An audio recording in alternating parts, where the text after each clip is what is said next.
오늘날 많은 조직들이 급변하는 환경 속에서 무엇보다 학습이 가장 중요하다고 강조하고 있습니다. 그런데 현장을 막상 찾아가 보면 상당히 많은 조직에서 학습이라는 것이 제대로 이루어지지 않고 있음을 발견할 수 있습니다. 어쩌면 조직의 학습이란 그렇게 쉬운 일은 아닌 것 같습니다. 이러한 역설적인 상황이 발생하는 이유를 조직학습 분야의 세계적인 권위자 크리스 아지리스 하버드 비즈니스스쿨 교수는 많은 조직들이 학습하는 방법을 잘 모르기 때문이라고 진단했습니다. 또 학습은 곧 문제 해결이라는 학습에 대한 좁은 해석이 제대로 된 학습을 못하게 하고 있다고 이야기하고 있습니다. 그는 무엇보다도 우리가 집중해야 될 것은 바로 구성원들의 마스터 프로그램이라고 조언하기도 했습니다. 자, 이런 문제의식 속에서 크리스 아지리스 교수는 이중순환 학습이라는 새로운 컨셉을 만들어냈습니다. 크리스 아지리스 교수는 이중순환 학습을 다음과 같은 비유로 설명을 했습니다. 만일 방 안의 온도가 68도 이하로 떨어지면 자동으로 작동하는 난방장치가 있다고 가정해 봅시다. 이것은 단일순환 학습 모델과 유사합니다. 반면 이중순환 학습은 과연 68도 이하로 떨어졌을 때 난방장치가 작동하는 것이 최선인가? 더 나은 방법은 없을까? 라는 질문을 던져보고 그 해법을 찾아보는 것.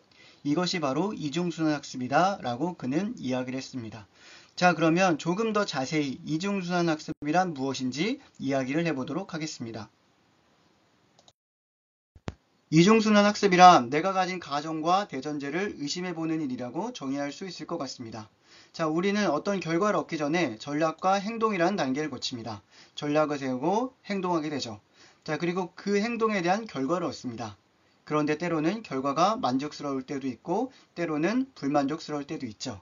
자, 그때마다 우리는 새로운 전략을 실행해보기도 하고 기존에 세운 전략과 행동을 다시 한번 반복하면서 약간 개선하기도 하죠. 그 과정에서 일어나는 것이 바로 단일순환 학습이다 라고 정의할 수 있을 것 같습니다. 자, 그렇다면 이중순환 학습은 무엇이냐? 바로 전략과 행동 그 뒷단에 있는 영역, 바로 우리가 가지고 있는 가정과 대전제를 의심해보는 것이 바로 이중순환 학습이라고 말씀드릴 수가 있을 것 같습니다. 우리의 전략과 행동은 우리가 잘 느끼지 못하지만 우리 무의식 속에 존재하는 수많은 가정과 대전제에 의해서 만들어지고 행동이 이어지게 됩니다. 자, 그래서 이 가정과 대전제가 바뀌게 되면 전과는 새로운 전략, 새로운 행동을 만들어내게 되는 거죠. 당연히 이전과는 다른 결과물이 창출되게 됩니다. 자, 이러한 과정을 통해서 우리의 가정과 대전제가 확장되게 되고 전략과 행동도 다양해지고 얻을 수 있는 결과도 많아지게 되죠. 이러한 과정이 바로 이중순환 학습이다 라고 정의할 수 있을 것 같습니다. 크리스 아지리스 교수는 단일순환 학습과 이중순환 학습 이 두 가지를 모두 적절하게 사용했을 때 우리가 효과적인 학습을 할 수 있다고 강조합니다. 하지만 전문가들일수록 어떤 분야에서 높은 성취를 이룬 사람들일수록 단일순환 학습에는 굉장히 익숙하지만 이중순환 학습을 어려워하는 경우가 많다고 이야기합니다. 전문가들은 자신의 지식과 경험, 그것들에 대한 확신이 너무 큰 나머지 새로운 것을 받아들이기보다 무언가 새로운 것을 접했을 때 방어적인 태도를 취하는 경향이 더 많다는 겁니다. 그들의 성공에 대한 강한 열망과 높은 수준의 성과가 오히려 두려움으로 작동을 해서 실수와 실패를 회피하게 하고 더 이상 무언가를 배우지 못한 폐쇄적인 순환에 갇히게 한다는 말이었습니다. 또 크리스 아지리스 교수는 기업 혹은 조직이 학습에 실패한 이유 중 하나가 지나치게 학습자들에게 감정적인 동기부여를 하는 것이 중요하다고 착각하고 있기 때문이라고 말합니다. 물론 감정적인 동기부여가 그를 행동하게 할 수는 있지만 그것과 특정한 행동을 지속하는 것은 전혀 별개의 문제라는 거죠. 학습이라는 건 순간적인 것이 아니라 지속됐을 때 효과가 나타나는 것이기 때문입니다. 자, 그래서 지속적으로 학습할 수 있도록 하기 위해서는 순간적인 동기부여, 어떤 감정을 자극하는 것이 아니라 그들의 마스터 프로그램을 바꿔주는 것이 더 중요한 문제라는 것이 그의 주장입니다.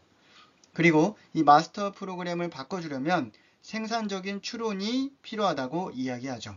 자, 생산적 추론이란 인간 행동의 가장 큰 역설 중에 하나, 바로 자신이 지지하는 이론과 사용하는 이론이 서로 다르다는 것을 수용하는 것을 의미합니다.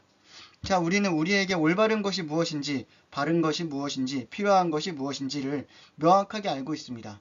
자, 이것은 우리가 지지하는 이론이죠. 하지만 현실에서 우리가 올바르다고 생각하는 것, 우리에게 좋다고 생각하는 것, 바르다고 생각하는 것을 그대로 수행하지는 않습니다. 그러니까 지지하는 이론과 사용하는 이론이 다르다는 거죠. 실제로 사용하는 이론은 바로 우리 마스터 프로그램에 입력된 값이라고 볼 수가 있습니다. 자, 이 간극을 바로 인정했을 때 우리가 생산적 추론이라는 걸 하게 됩니다. 생산적 추론이라 함은 우리가 가지고 있는 전제와 숨은 가정, 지금까지 당연하다고 여겼던 것이 사실인지를 한 번 더 의심해보는 행위라고 정의할 수 있을 것 같습니다. 여기에서 마무리하도록 하겠습니다. 성과를 내고 싶다면 학습을 하셔야 됩니다. 특히 이중순환 학습을 적극적으로 활용해 보셨으면 좋겠습니다. 이중순환 학습이란 기존에 여러분이 가지고 있었던 대전제 혹은 가정들, 당연하다고 여겼던 것들을 의심해보고 거기에서 벗어나서 전략과 행동을 도출해보고 어떤 결과물을 만들어내 보는 것이죠.